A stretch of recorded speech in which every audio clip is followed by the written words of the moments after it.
Benchmark, the voice of business. Presented by LMD.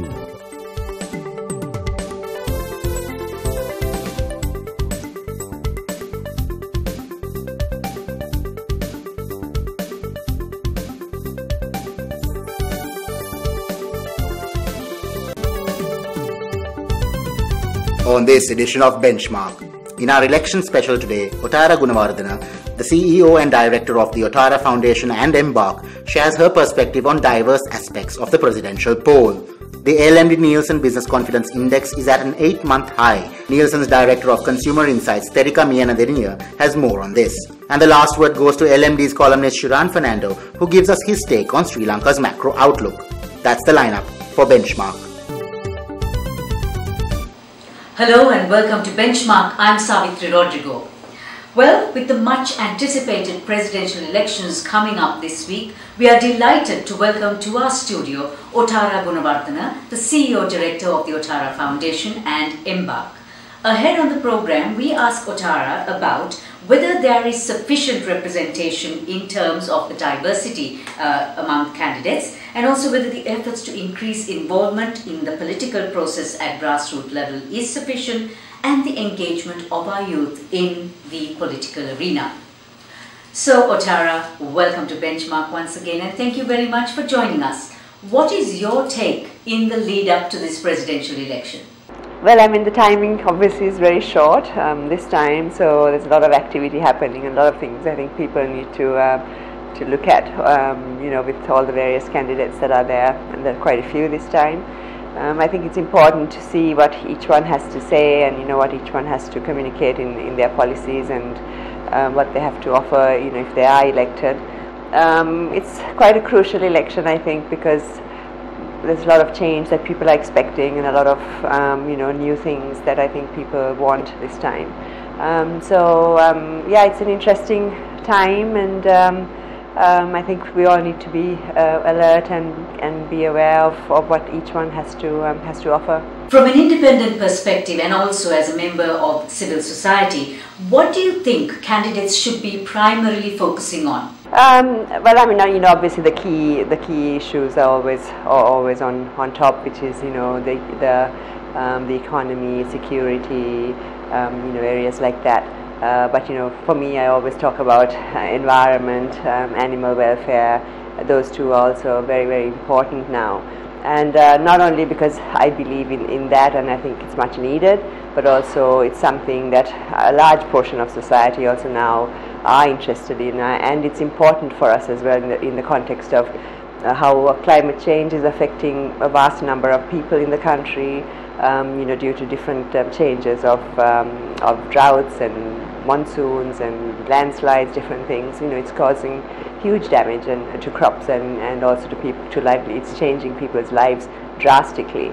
So I think those three areas, I see the candidates addressing it much more than they have in the past, but I still don't see it being in the forefront, which I think it really needs to be in the world, in the context of where we are today, because it's all interlinked. It's the environment and how we treat all sentient beings in our country. It's all interlinked to everything else that we are looking for changes in. Otara, there is a lot of rhetoric about the diversity we have in this country, but when it comes to this election, for instance, do we see enough of that diversity represented? For example, among the 35 candidates are 2 Buddhist monks, 4 members from the Muslim community, 2 from the Tamil community, and 1 female presidential candidate. Obviously, what's very clear is that there are very few women, hardly any, virtually. I think only 1 here.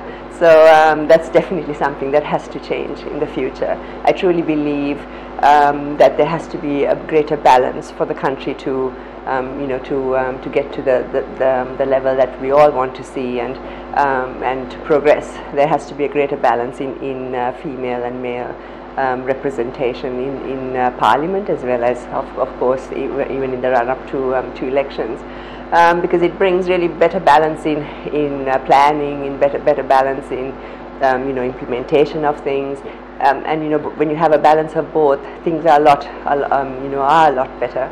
I always use the example of that I'm I was in Rwanda recently, and up to 40 or 50% of their parliament is female. And you know, I've spent time there, and I've met a lot of them, and it's amazing that the change that they have been able to bring to that country by so many things like this, the changes that they have made.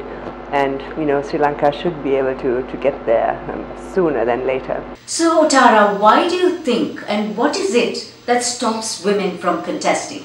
Probably the system, the way it is at the moment, and I think they have to be empowered more as well. Yeah, I think a lot of women, even though they may want to, some don't want to go into the system the way it is at the moment. It's very challenging. It's very you know, it's not really ideal, and there has to be programs to also encourage more to come in, and you know, more education, and you know, a system where it's actually seriously encouraged, not just not just verbally to say this is what we want.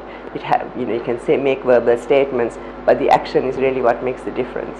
How do you view efforts to increase grassroots involvement in politics, in the whole process, so to speak, the way it is now, and what more needs to be done to engage citizens in order to drive change? Well, I mean, citizens as a whole, I think I see a difference in, you know, in how they're engaging and how they're being more vocal and being more visible in bringing the change that they want to see. And I think it's really important that we all get involved in that, because it's our country, and it's really our voice and our vote that really builds the future of Sri Lanka and what we want to see as you know, a progressive, beautiful country for the world to admire. And I think it is happening, but it's still, I think, in a confusing way. People are not having the real channels to really say, you know, drive it, and a lot of it, of course, is also driven by social media now, which is a good thing as well. I mean, I know sometimes they see it as a bad thing. I see it actually as a good thing, because it really shows the voice of the people, and you know, it can show both sides, but it also shows the positive side as well. Chairman of the Election Commission, Mahinda Deshapriya, stated that voter registration was lower than expected at the 2018 Provincial Council elections. Now, has there been adequate focus, do you think, on actually informing citizens of their rights and responsibilities when it comes to voting?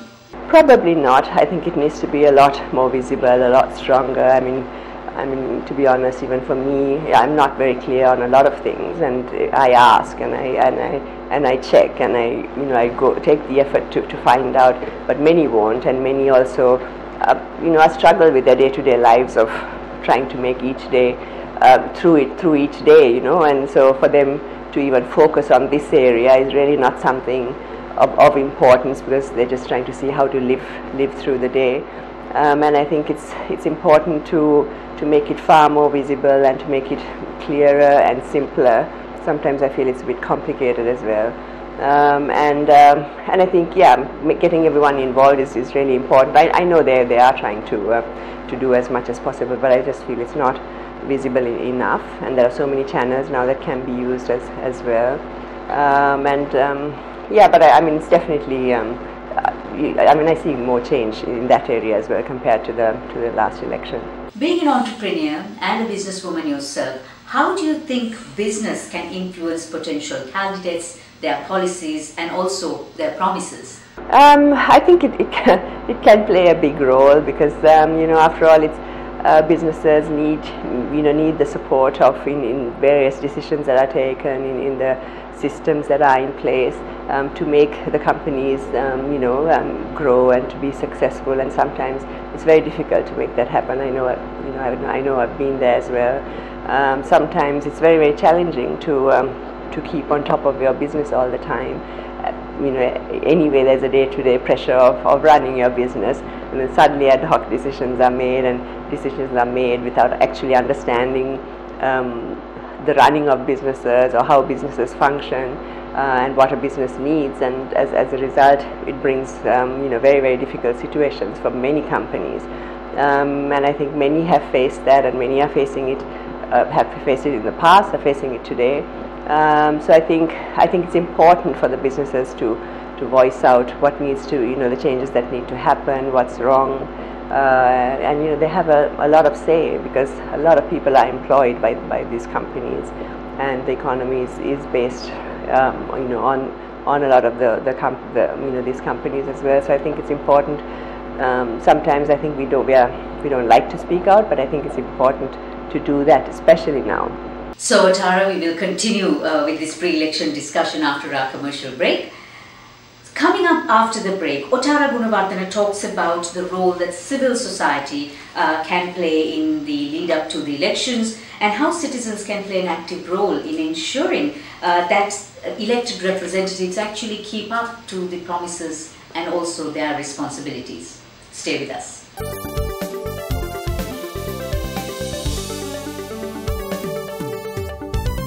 It's time for LMD to select its Sri Lankan of the Year for 2019. Who will it be? Log on to LMD's Facebook page, guess who it may be, and stand a chance to win exciting prizes. Log on to facebook.com/lmd.lk.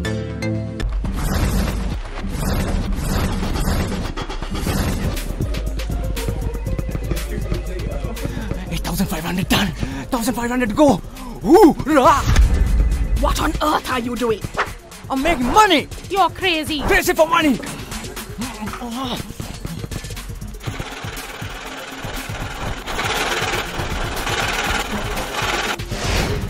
10,000 steps done. Who the man? I do it every single day. Show me the money.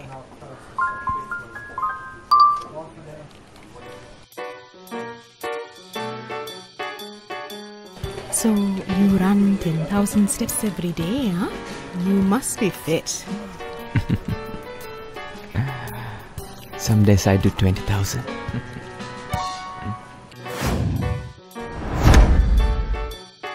Hoorah!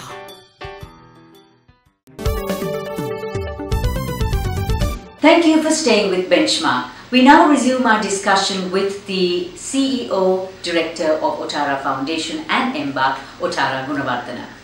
Otara, we were discussing the run-up to the elections and what we should be expecting, etc. Now, when you actually look at these elections, the Commissioner also said that the dip in voter registration was visible among the younger generation in particular.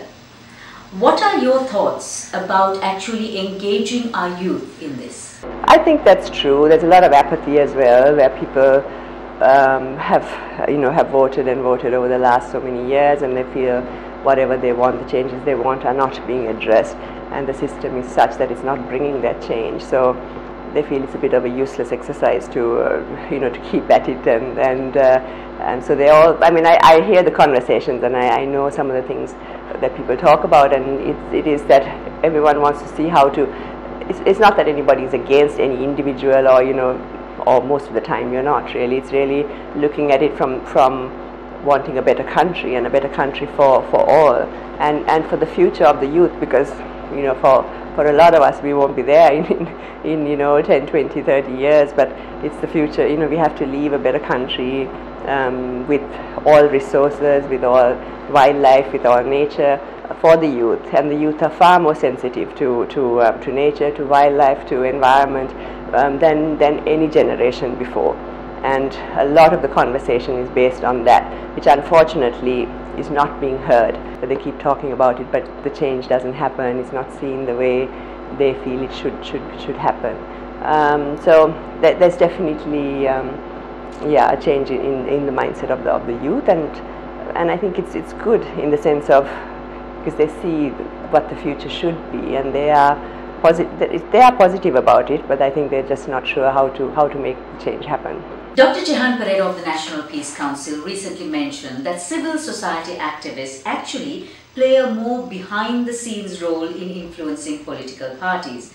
In your view, what is the role that civil society can play in choosing their leaders? I think it's really important, because what happens around us happens because of us, and we can all sit and complain about a particular leader, or what they're doing, or what they're not doing, but everything that happens is because of our level of consciousness at this particular moment.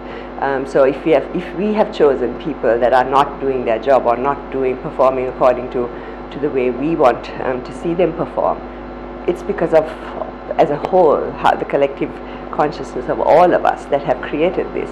So we all need to play a role in not only influencing the candidates or the leaders, but also influencing the people around us, so that, and we, as much as possible, even we educate them, we make them aware of things that are happening or not happening, and changes that we want to see happen. That's why I talk about the environment, about animals, different other areas as well, because from my side, if I can show people, like, this is what we need to have, this is what it should be, these are the changes we need, then a lot of people think about it. It's not telling people what they should do or how they should think, but it's just bringing the awareness so that people can think for themselves. And because often we don't as humans, we don't think of things a certain way. We just follow what has been told to us for so many years, and we don't even realize how wrong things are. And then suddenly someone says something, or you see something, and it's like, wow, okay, I didn't know that all this time. And yes, I agree. So I think that's the role that civil society should play. It's not just putting pressure on the politicians or putting pressure on on the leaders, but also education of civil society is really important to make the changes that we want to see. How can citizens play an active role in ensuring that their elected representatives actually maintain their responsibilities and keep to their promises? Well, again, it's by being, I think you have to make sure that you're heard, you're vocal, and your voice matters. I mean, if you see of late, you can see so many things that citizens have been able to change, or decisions that citizens have been able to stop happening, or changes that citizens have been able to make just by voicing their opinion, and getting more and more people to support that, whatever the particular opinion is, or what's wrong or right. I mean, it's not always about what's wrong that we need to talk about. We also need to talk about what's right and what's good, and always encourage that and always support that as well. Otherwise, I think we build a very negative society and a negative country, because we somehow, as people, as humans, we tend to look at more the negative things, and I think it's time to change that as well. To bring more positive, you also need to focus on the good things that have happened. So I think it's important that it's citizens that shape the future of a country, that shape the future of change, and sometimes it's very few. Sometimes it takes a very few people to bring great change. Sometimes it takes a lot of people to bring great change too. So should never give up, and should never give up hope, and should never lose hope, really, that we can't bring change. I hear it often, oh, there's no point, and it'll never change, and Sri Lanka will always be like this. But it won't. If we all think positive and we all know that we can make a difference in some way, it will work. You recently highlighted that there is a need for unity among our leaders. What role can citizens play in promoting unity within the government? Again, I mean, I think it's important for us as citizens to be united as well as citizens.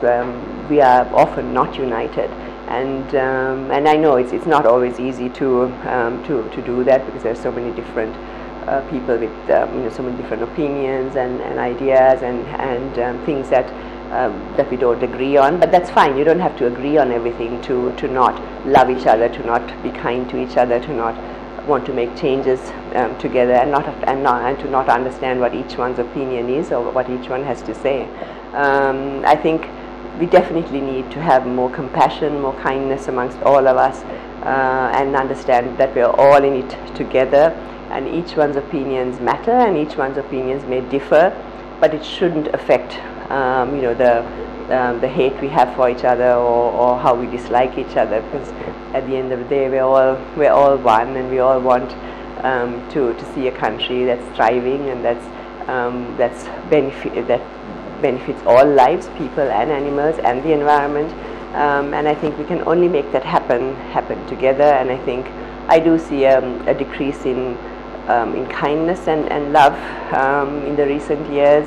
and I think that has to change because I think it's really important to to harness that more, to bring greater positive change for the country and for everyone who lives in it. And as a final question, Otara, what is your long-term vision for this country? My long-term vision for Sri Lanka is a country where both people and animals can live a happy, safe life, and where all lives are valued and not just some lives, irrespective of race, religion, animals, people, all are important, and until we and also of course the environment, they're all linked for me. I mean, you can't focus on one and forget the other. For me, all three are really important and equally important: the people, the animals, and the environment, because all three need to be looked at. Especially a country like Sri Lanka, an island which has so much natural resources, which is so small but so incredibly beautiful and so incredibly full of magic, really, that no other country has. And we have to bring back that magic for all citizens and all sentient beings that live here, because a lot of people, a lot of animals don't have the life that they deserve in our country, and I think that needs to change, and I would love to see that changed in the years ahead. So we do look forward to a better Sri Lanka. Thank you very much, Otara, for joining us today. Thank you for having me. So we've been discussing the run-up to the presidential election happening at the end of this week with Otara Gunewardene, the CEO Director of the Otara Foundation and Embark. On the other side, we have Anushan Selvaraja with more.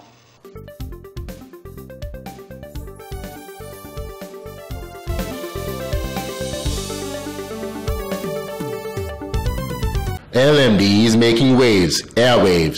The next big thing from Sri Lanka's pioneering business journal. LMD Podcast now online. Listen to our articles on the go at www.lmd.lk. Select, play, listen. It's that simple.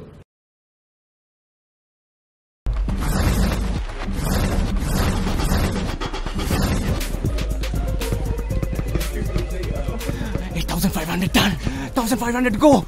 Hoorah! What on earth are you doing? I'm making money. You're crazy. Crazy for money.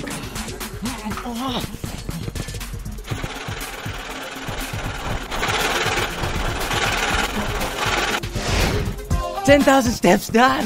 Who the man? I do it every single day. Show me the money.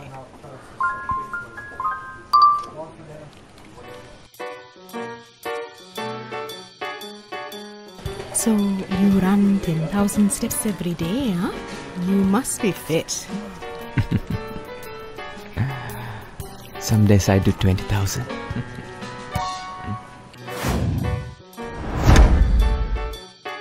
Hoorah!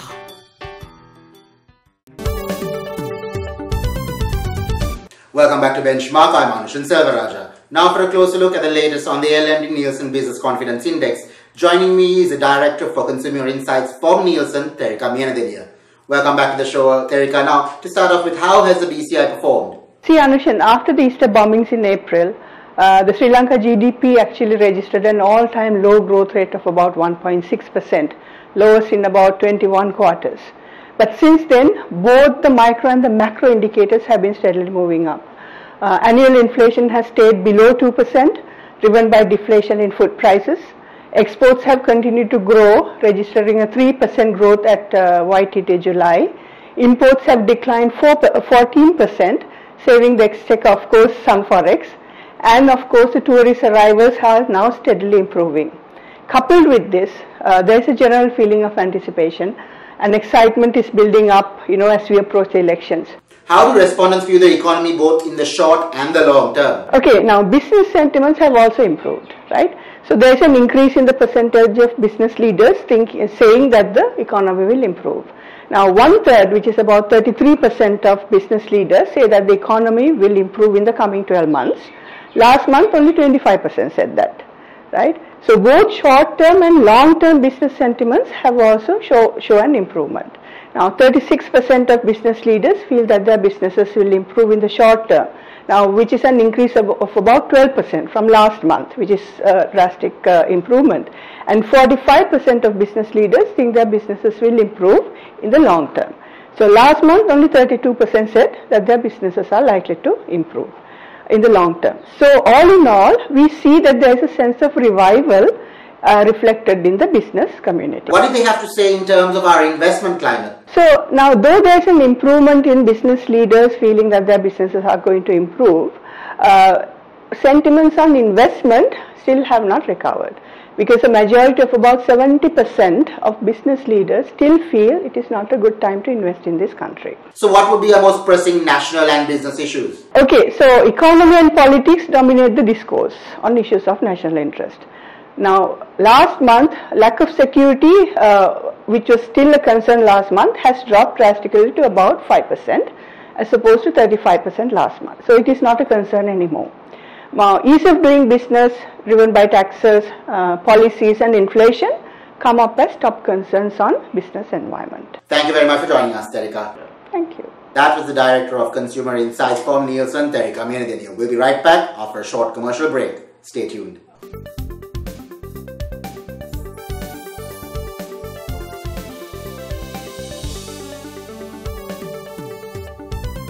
It's time for LMD to select its Sri Lankan of the Year for 2019. Who will it be? Log on to LMD's Facebook page, guess who it may be, and stand a chance to win exciting prizes. Log on to facebook.com/lmd.lk. Welcome back to the show. I'm Anushin Selvaraja. Now for a closer look at the latest on the economy. Joining me is economist and LMD columnist Shiran Fernando. Welcome back to the show, Shiran. How has our economy performed so far? As you well know, the growth forecast or the growth indicators don't look that great for 2019, and that's why we're seeing even right now the World Bank downgrading it to about 2.7 for 2019, and moving to 2020 and 21, it goes to just about 3%. So they're still not expecting it to go beyond 4-5%, which is what is needed to really propel Sri Lanka's economy forward. If you look at indicators like the currency, we've seen recently a bit of depreciation, and that's mainly because of the outflows that have been there and some of the global scenarios that's been taking place, having a impact, so more global impact from a local context. A lot of people were expecting tourism to really do much worse than expected, but that has recovered a bit faster. The numbers still are down compared to last year, but at least month on month, or at least this quarter compared to the second quarter, is much better. And from a balance of payments perspective, we are seeing the import slump really compensating or neutralizing the reduction in the tourism earnings. So net we're pretty much okay at that point. But I think the key thing to now figure out is how do we arrest that growth? How do we get growth really back on track? And with elections impending as well, how does that really impact the economy? Now, in this month's edition of the LMD magazine, you talk about Industry 4.0. Could you just elaborate on this? So, Industry 4.0, or the fourth industrial revolution, is a term coined by the founder of the World Economic Forum, and it really looks at we've had the first two industrial revolution which were more industrial in nature, then third which was on digitization front, the computing technology that we've seen over the last few decades, and Industry 4.0, which is more in terms of automation, AI, big data, analytics, and that kind of technologies. And I think the worry for Sri Lanka, or the opportunity for Sri Lanka rather, is how we leverage on this, because we haven't really seen too much of industrialization happening here, and the industrial base hasn't been that great compared to some of the other countries. So maybe the opportunity really lies in this perspective. But if you look at indices like the Global Competitiveness Index, we don't fare too well in some of these areas related to innovation and things like that. So that's where we need to really catch up, and we can do very much better in terms of adoption. There are local homegrown companies that are doing really well in some of these areas, some of these technologies, and are exporting some of these services overseas, but we need a wide-term adoption. And I think the concern also is whether this will really displace jobs, but I think you have to see it in the other way in terms of how jobs will really be molded around it and how maybe new jobs will be created out of it. And that's where things like, you know, the education system that Sri Lanka has really needs to come in to adapt to these to this wave of technology, because it's not going it's only going to advance from here. It's going to be more scalable from here, and it will be more affordable for everyone to use some of these technologies. So some of these changes really need to happen for Sri Lanka to take off from that. Now, in order to take this Industry 4.0 forward, what sort of policy measures need to come in? So one of the big layers in terms of Industry 4.0, at least from policy perspective, I think is on the e-governance side of it. So it's a very simplistic thing. So it's more even fit 3.0 in terms of the digitization and getting some of the e-governance frameworks in place, where just like how we get our revenue license done all digitally, you don't have to really go anywhere, things like that. How can government services across the board communicate with each other and in the end communicate with the user, which is the public? So I think there's a lot of things that could be enablers and that will really help businesses, because then they don't have to waste money and time to go to officers and get these kind of things moved fast from desk to desk, things like that. Everything becomes automated. There is a lot of legislation that needs to be looked at. So, for example, right now in the works is a cybersecurity bill, a data protection framework, two pieces of legislation which other countries have really put in place and leveraged on. But Sri Lanka has been discussing it for a long time, but not really implementing it. And now it's at a point where it could potentially be implemented and passed in Parliament. But we're heading into an election, so hopefully these kind of issues don't really fall off the rails in that perspective. So basically, that enabling environment, I think few key pieces are required. The digital ID, for example, which is something that has also been talked about, that needs a data protection legislation also to accompany it, which has in the past been sort of slowed down because of the procurement side of it, but now there are other ways to roll it out without actually having a physical card. So those are things that really can engage with the population and also the businesses, which in turn then can develop based on these platforms. Thank you very much for joining us, Shiran. Great to be here. That was economist and LMD columnist Shiran Fernando. Thank you for watching Benchmark, and we hope to see you again next time.